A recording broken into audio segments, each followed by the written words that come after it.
తపస్సు మోక్షమంటే ఏమిటి? తపస్సు అంటే ఇల్లు విడిచిపెట్టాలి, అడవులు పట్టాలి, ఆశ్రమాల్లో చేరాలి అని కాదు. భగవంతుని కోసం నిరంతరం తపించటాన్నే తపస్సు అంటారు. మనోవాక్కాయ కర్మల యందు ఆధ్యాత్మిక చింతనతో తపించటాన్నే తపస్సు అంటారు.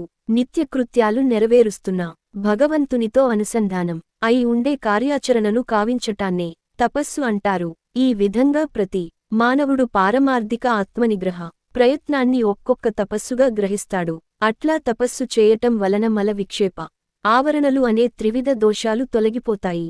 శ్రవణం చేత మలదోషం, మననం చేత విక్షేప దోషం మరియు నిరంతర ధ్యానమనే నిదిధ్యాస చేత ఆవరణ దోషం తొలగుతుంది. ఈ విధంగా మనస్సుని శుద్ధి చేసుకున్న వారికి పాపాలు క్షీణిస్తాయి, వసనాక్షయం జరుగుతుంది, పూర్వజన్మ వాసనలు క్రమేపి తొలగుతాయి. ఆ విధంగా మనస్సు పాపవాసనాక్షయం చేకూర్చుకోగానే ప్రశాంతత నొందిన రూపం మనస్సుకు చేకూరుతుంది.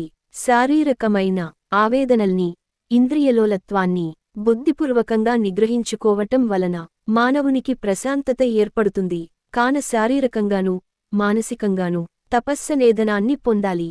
మోక్షం అంటే మనస్సుని, శరీరాన్ని ఆత్మనుంచి, శరీరం ఉండగానే, చైతన్యం ఉండగానే వేర్పాటు చేయడం అన్నమాట.